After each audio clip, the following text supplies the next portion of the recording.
Hi hello ನಮಸ್ಕಾರ ಸ್ನೇಹಿತರೆ, ಎಲ್ಲರೂ ಹೇಗಿದ್ದೀರಪ್ಪ? ಚೆನ್ನಾಗಿದ್ದೀರಾ ಅಂತ ಭಾವಿಸ್ತಾ ಫ್ರೆಂಡ್ಸ್, ಇವತ್ತಿನ ವ್ಲಾಗ್ನ ಸ್ಟಾರ್ಟ್ ಮಾಡೋಣ ಫ್ರೆಂಡ್ಸ್. ನೋಡಿ ಫ್ರೆಂಡ್ಸ್, ಇವತ್ತು ಬೆಳಗ್ಗೆ 8:30 ಗಂಟೆ ಆಗಿದೆ ಫ್ರೆಂಡ್ಸ್. ಇವಾಗ ಮನೆಯಲ್ಲಿ ಮಕ್ಕಳಿಗೋಸ್ಕರ ಎಲ್ಲ ಅಡುಗೆ ಆಯಿತು ಫ್ರೆಂಡ್ಸ್. ಇವಾಗ ಫ್ರೀ ಆದ್ವಿ ಫ್ರೆಂಡ್ಸ್. ಈ ಬ್ಲೌಸ್ಗಳು ನಿನ್ನೆ ರೆಡಿ ಮಾಡಿಟ್ಟಿದ್ದು ಫ್ರೆಂಡ್ಸ್. ಈ ಬ್ಲೌಸ್ನ ನಿನ್ನೆ 4 ಬ್ಲೌಸ್ ಹೊಲಿದೆ ಫ್ರೆಂಡ್ಸ್. ಮಕ್ಕಳನ್ನೆಲ್ಲ ಸ್ಕೂಲಿಗೆ ಕಳಿಸಿ ಎಲ್ಲ ಅಡುಗೆ ಮಾಡಿಕೊಂಡು ಮಕ್ಕಳನ್ನೆಲ್ಲ ಸ್ಕೂಲ್ ಕಳಿಸಿ ಮನೇಲಿ ಬೆಲ್ಲ ಬಟ್ಟೆ ತೊಳೆದು ಹಾಕಿ ಈ 4 ಬ್ಲೌಸ್ಗಳನ್ನು ಹೊಲಿದೆ ಫ್ರೆಂಡ್ಸ್. ನೋಡಿ ಫ್ರೆಂಡ್ಸ್, ವಿಡಿಯೋನ ಕೊನೆವರೆಗೆ ನೋಡಿ, ಹೇಗಿದೆ ಅಂತ ಕಮೆಂಟ್ ಮೂಲಕ ತಿಳಿಸಿ. ಹಾಗೆ ಸಪೋರ್ಟ್ ಮಾಡಿ, ನಮ್ಮ ಚಾನಲನ್ನು ಸಬ್ಸ್ಕ್ರೈಬ್ ಮಾಡ್ಕೊಳ್ಳಿ ಫ್ರೆಂಡ್ಸ್. ಇದೇ ಥರ ಡೈಲಿ ವಿಡಿಯೋನ ವಾಚ್ ಮಾಡ್ತಾಯಿರಿ ಫ್ರೆಂಡ್ಸ್. ನೋಡಿ ಫ್ರೆಂಡ್ಸ್, ಈ 4 ಬ್ಲೌಸ್ಗಳನ್ನು ಹೊಲಿದೆ ಫ್ರೆಂಡ್ಸ್. ಎಲ್ಲ ಕೆಲಸಗಳನ್ನು ಮುಗಿಸಿಕೊಂಡು ಮನೆಯಲ್ಲಿ ಹೆಣ್ಣು ಮಕ್ಕಳು 3ರಿಂದ 4 ಬ್ಲೌಸ್ಗಳನ್ನು ಹೊಲಿದು ಮನೆಯಲ್ಲಿ ಕುಳಿತು ದುಡ್ಡನ್ನು ಸಂಪಾದನೆ ಮಾಡಬಹುದು.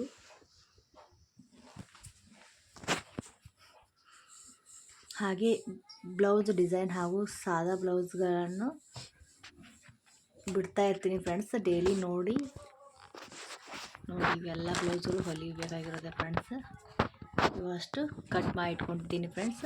ಮತ್ತೆ ಎಲ್ಲ ಕೆಲಸ ಮುಗಿಸ್ಕೊಂಡು ಹೊಲಿಬೇಕು ಫ್ರೆಂಡ್ಸ್. ನೋಡಿ ಫ್ರೆಂಡ್ಸ್, ಮಧ್ಯಾಹ್ನ ಮನೆಯಲ್ಲಿ ಕೊಬ್ಬರಿ ಸಾಂಬಾರು ಹಾಗೂ ತತ್ತೆ ಸೇರಿ ಸಾಂಬಾರು ಮಾಡಿ ಅಂದರು, ಮಾಡ್ತಾಯಿದ್ದೀನಿ ನೋಡಿ. ಇವಾಗ ರುಚಿಯಾದ ಕೊಬ್ಬರಿ ಸಾಂಬಾರು ಫ್ರೆಂಡ್ಸ್. ಶ್ರಾವಣದಲ್ಲಿ ನಾವು ಮನೆಯಲ್ಲಿ ಯಜ್ಞ ತಿಂದಿರಲಿಲ್ಲ, ಹಾಗಾಗಿ ಇವತ್ತೇ ಸ್ಟಾರ್ಟ್ ಮಾಡ್ತಾಯಿದ್ದೀವಿ. ನೋಡಿ ಫ್ರೆಂಡ್ಸ್, ಹಸಿ ಕೊಬ್ಬರಿನ ಚಿಕ್ಕದಾಗಿ ಹೆಚ್ಕೊಂಡು ಅದನ್ನು ಕೆಂಪು ಕಲರ್ ಬರೋವರೆಗೂ ಈ ಥರ ಹುರ್ಕೋಬೇಕು ನೋಡಿ ಫ್ರೆಂಡ್ಸ್. ಚೂರ ಹುರಿದ ಮೇಲೆ ನಂತರ ಟೊಮೆಟೊನ ಸೇರಿಸಿ ಹುರ್ಕೊಳ್ಳಿ ಫ್ರೆಂಡ್ಸ್. ಟೊಮೆಟೊನ ಮುಂಚೆ ಹಾಕಿಬಿಟ್ರೆ ಅದು ನೀರು ಬಿಟ್ಕೊಡುತ್ತೆ, ಹಾಗಾಗಿ ಕೊಬ್ಬರಿನ ಸ್ವಲ್ಪ ಹುರಿದ ನಂತರ ಹಾಕ್ಕೊಂಡು ಈ ಥರ ಚೆನ್ನಾಗಿ ಕಪ್ಪು ಬಣ್ಣ ಬರೋವರೆಗೂ ಹುರ್ಕೊಳ್ಳಿ ಫ್ರೆಂಡ್ಸ್.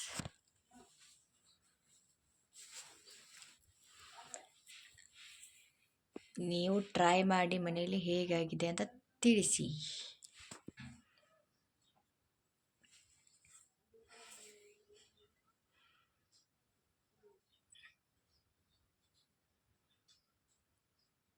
ನೋಡಿ ಫ್ರೆಂಡ್ಸ್, ಟೊಮೆಟೊ ಎಲ್ಲ ಮೆತ್ತಗಾಗಿದೆ. ಅದು ಇವಾಗ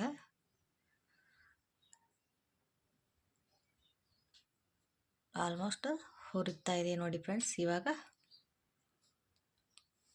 ಅಷ್ಟು ಹುರಿದು ಕಪ್ಪಗೆ ಬಂದಿದೆ ಅಲ್ವಾ, ಇವಾಗ ತಕ್ಕೊಂಡ್ಬಿಡೋಣ ಅದನ್ನು. ನೋಡಿ ಈ ಥರ ಕಲರ್ ಬಂದಿದೆ. ಇದಕ್ಕೆ ಸ್ವಲ್ಪ ಹಸಿ ಶುಂಠಿನ ಹಾಕಿ ನೋಡಿ, ಚಿಕ್ಕದಾಗಿ ಹೆಚ್ಕೊಂಡು ಹಸಿ ಶುಂಠಿನ ಹಾಕ್ಕೊಂಡಿದ್ದೀನಿ. ಇವಾಗ ಮಿಕ್ಸಿಗೆ ಹಾಕ್ಕೊಂಡ್ಬಿಡೋಣ. ಅದನ್ನು ಹಾಕ್ಕೊಟ್ಟು ಇವಾಗ ಸಾಂಬಾರನ್ನ ಒಗ್ಗರಣೆ ಹಾಕೋಣ ಫ್ರೆಂಡ್ಸ್.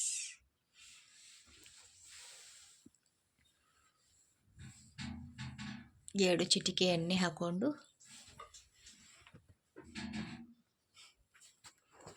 ನೋಡಿ, ಎಣ್ಣೆ ಕಾಯ್ದಿದೆ. ಜೀರಿಗೆ, ಸಾಸಿವೆ ಹಾಕ್ಕೊಂಡು ಕರಿಬೇವು ಹಾಕೊಳ್ಳೋಣ.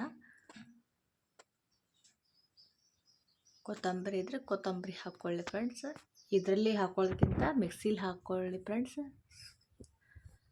ಸ್ಮೆಲ್ ಬರುತ್ತೆ ಫ್ರೆಂಡ್ಸ್, ಚೆನ್ನಾಗಿರುತ್ತೆ ಅದು. ಅರಿಶಿನ ಪುಡಿ ಹಾಕ್ಕೊಂಡು ಈ ಥರ ಬಿಟ್ಟು ಮಿಕ್ಸ್ ಮಾಡ್ಕೊಳ್ಳಿ. ಇವಾಗ ಸ್ವಲ್ಪ ಖಾರದ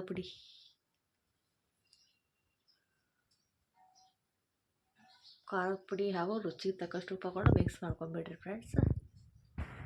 ಹಾಗಾಗಿ ಮಿಕ್ಸಿಗೆ ಹಾಕೊಂಬಂದಂತಹ ಎಲ್ಲ ಅದೊಂದು ಹಸಿ ಪದಾರ್ಥ ಇರುತ್ತಲ್ಲ ಫ್ರೆಂಡ್ಸ್, ಈ ಥರ ಅದನ್ನು ಒಗ್ಗರಣೆಯಲ್ಲಿ ಹಾಕಿ ಈ ಥರ ಮಿಕ್ಸ್ ಮಾಡ್ಕೊಳ್ಳಿ ಫ್ರೆಂಡ್ಸ್. ಹಸಿ ವಾಸನೆ ಹೋಗುವವರೆಗೂ ಅದನ್ನು ಮೇಲೊಂದು ಪ್ಲೇಟ್ ಮುಚ್ಚಿ ಇಟ್ಕೊಳ್ಳಿ ಫ್ರೆಂಡ್ಸ್, ಒಂದು 5 ನಿಮಿಷ.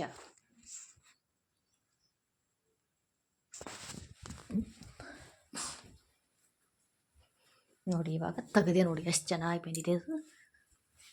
ಖಾರ ಹಾಗೂ ಎಣ್ಣೆನ ಬಿಟ್ಕೊಂಡಿದೆ. ಇವಾಗ ಮೊಟ್ಟೆನ ಹಾಕಿ ಮಿಕ್ಸ್ ಮಾಡ್ಕೊಳ್ಳೋಣ ಫ್ರೆಂಡ್ಸ್.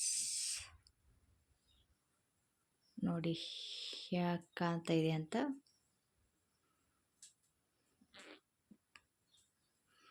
ಹಾಗೆ ಇದನ್ನು ಚಪಾತಿ ಜೊತೆಗೆ ಹಚ್ಕೊಂಡು ತಿನ್ಬೋದು ಫ್ರೆಂಡ್ಸ್. ಅನ್ನದ ಜೊತೆಗೂ ಬರುತ್ತೆ ಫ್ರೆಂಡ್ಸ್. ನೋಡಿ ಇವಾಗ ಒಂದು ಚರಿಗೆ ನೀರನ್ನು ಹಾಕ್ಕೊಂಡ್ಬಿಟ್ಟು ರಸ ಮಾಡ್ಕೊಂಡಿದ್ದೀನಿ ಫ್ರೆಂಡ್ಸ್. ನೋಡಿ ಇವಾಗ ಸಾಂಬಾರು ರೆಡಿ. ಅನ್ನ ಹಾಗೂ ಚಪಾತಿ ಜೊತೆಗೆ ಸೂಪರ್ ಕಾಂಬಿನೇಷನ್.